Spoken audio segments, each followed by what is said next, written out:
If someone is constantly showing signs of envy towards you and or constantly talking about you behind your back and always being passive aggressive, is it better to cut them off as a friend or try and help them?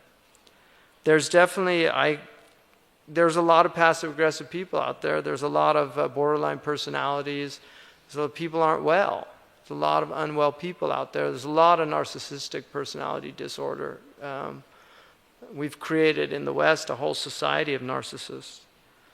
And so dealing with those people is very difficult and can be painful, but this is the reality of the world. So we're here to be patient. وَجَعَلْنَا بَعْضَكُمْ لِبَعْضٍ فِتْنَةً أَتَصْبِرُونَ. We made some of you a tribulation for others. Will you show patience? So Allah subhanahu wa ta'ala commanded us to be patient with people. If it's somebody that, if it's somebody that you have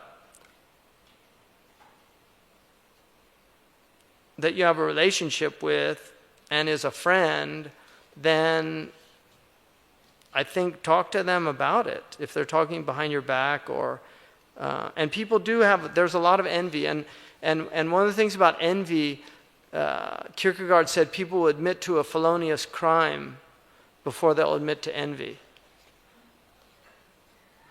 People just do not want to admit that they're envious. They'll just say, what? Me? Envy that person?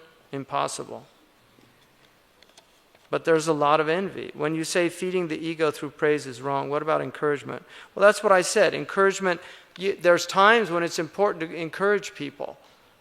Undeniably. And the Prophet ﷺ said, ahsanta. He used words of encouragement.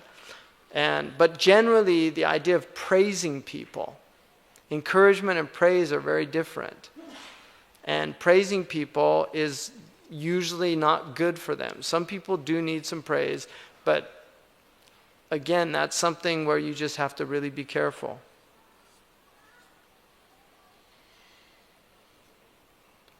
They have shown that this whole management, in fact, a lot of the new management theory is arguing that the whole incentive thing is just not, it doesn't work. That what people really want to be part of is meaningful work. And that's much more important for people than being praised or told how great they're doing. No, it's when they actually feel like they're doing something meaningful. I'll give you an example. When I did the Rihla the second year, we had a South African film crew, and they weren't Muslims. And one of the people came to me afterwards and said, I just want to thank you because this has been one of the most rewarding experiences that I've had in my career. And she said, I make meaningless commercials for a living.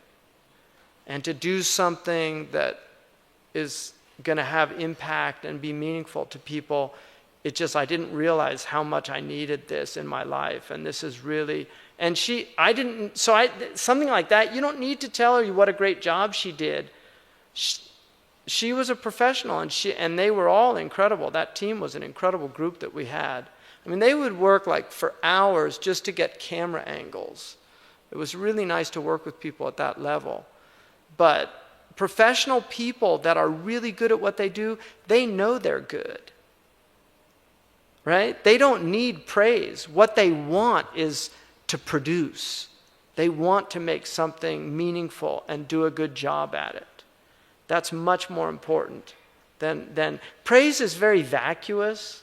It's just empty. I mean, the applaud can go on. The standing ovation can go on. But it's just not, if that's what you're looking for just a piece of advice from somebody who's had enough for several lifetimes, it's not what will make you happy. It's not. It's not going to, it's just not, and it doesn't make you feel any better about yourself or, I mean, I'm always amazed that people come out. That's enough. Just that people are actually there. I'm thinking, subhanAllah. Just that people would come out and give you an hour of their time is just what an honor. Somebody shouldn't need anything other than that, or that they bought your product, or that they read your book. I mean, somebody to read a book that you wrote, it's just so amazing to me. There's so many better books than any book that you or I could write. So the fact that they're taking your book and reading your book, what an honor. I mean, that's enough. Is there a difference between mockery and satire? How can we maintain a balance when engaging in comedy? No, satire is it's a useful thing in certain, but again, it's dangerous. And some things need to be made fun of. It's good to make fun of certain things. I mean, one of the things that it's not an Islamic thing, and Muslim culture would never do this, but there's something that I actually appreciate about Western culture. I mean, there's a lot of things that I appreciate about it, but this is one particular thing, which is the roast, right? This idea of roasting famous people or politicians, where they get up and, I mean, now it's become very crude. It didn't used to be like that. But the idea is to burst their ego. When Dante Santana, was that his name? The baseball player for the New York Mets. He pitched a no-hitter. Huh? Johan what? Santana. Yeah, Johan Santana. He pitched a no-hitter, right? It's as close to a perfect game as you can get in baseball. I don't know what the equivalent is in cricket for people who like cricket. But there's only been a few hundred pitched in baseball history, which, given that there's been hundreds of thousands, if not millions of games, it's pretty remarkable. It's a great achievement. And it was the first time in the history of the Mets that they'd done it. And he came off the mound. And what did the team do? They put a pie in his face. It was a cream pie. But it's that thing of just, okay, so you pitched a no-hitter, big deal. In other words, just deflate the ego. And I actually really appreciated that. I wouldn't like a pie in the face, but he took it in great, sport. Because that's part of, he's going to go out and lose a game next week, and that's life. You have its ups and its downs. So the Prophet ﷺ asked one of the Sahaba, are you balanced? And he said, how? And he said, is praise and blame the same to you? I mean, think about that. Is praise and blame the same? Because if it's not, and one of the things, what's really interesting, like you can give a talk, and I've done this, and somebody will come up and say, that's the best talk I ever heard. And then another person will say, that was terrible talk. Right? And so who's right? Right? The Arabs say, لولا الأذواق لبارت الأسواق. If it wasn't for different tastes, the marketplaces would be empty. Right? So you can't take those things that seriously. Criticism's important. It's actually much more beneficial to get beneficial criticism than it is otherwise. But mockery is very dangerous. The only كَفَيْنَاكَ الْمُسْتَهْزِئِينَ, the only group in the Quran that is hopeless are the mockers, the scoffers. So be very careful of mocking people. He'll talk about Schadenfreude. We don't have a word in English for it. The Germans have one. But the Arabs have shamata. I don't know if the Turks have a word for it, but... Huh? Shamata? What do they say?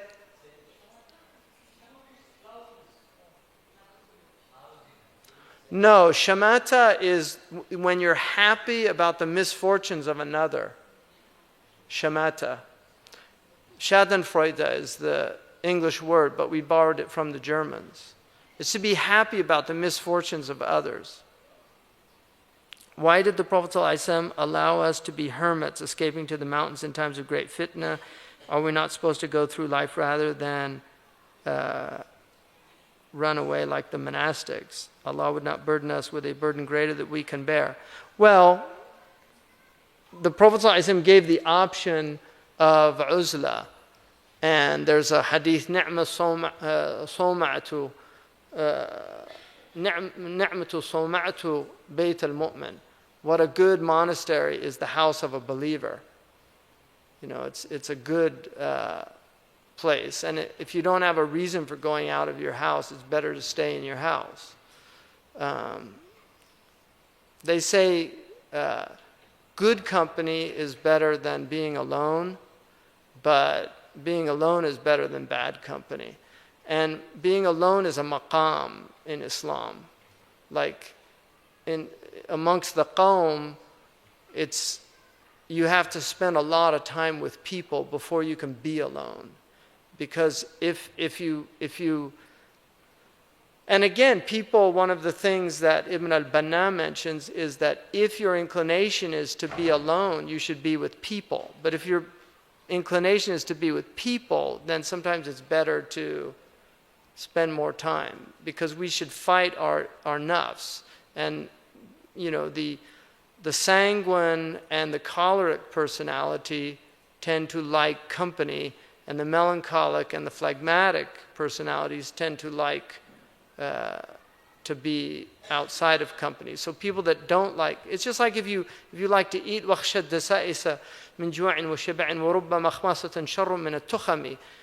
out for the two tricksters of hunger and satiety, and sometimes hunger is worse than satiety. So a person, if your nafs inclines towards not eating, you should be eating. But if your nafs inclines towards eating, you should be diminishing your food. So you have to be very careful, and that's why people tend to need a teacher, like a murshid, to help them with these things. Because the problem is that it's rare to find people that really have the qualifications to do that. But you have to really know yourself, and it's very hard, because al-hubbu yu'mi, love blinds you, and the thing we love the most is ourselves.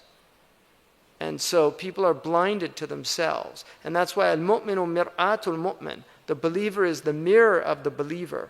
So the believer is there to show you what you need to change in yourself, and that's why your best friends are the ones that tell the truth. And it's the people that will give you lip service, that they're not doing you a favor. You know, sometimes you need to tell people the truth. And sometimes the truth it's painful. But you will know the truth, and the truth will set you free. And that's a painful thing. Most people don't want to be free. Freedom is a very heavy burden. Free will that's the amana. That we could do this willingly. That is the amana. And a lot of people don't. They just want to capitulate. And that's why they just follow their nafs, whims, and desires. Because to choose in Arabic means to choose the good. You can't choose evil. Evil is a capitulation. You cannot choose evil. Yakhtar in Arabic means to choose good. Choice means to choose good. That's the only choice that you have. The other thing is to capitulate your choice. And that's why it's punished, because it's like throwing this great gift that God's given you in the face of reality. It's a great gift to be given, the gift of choice.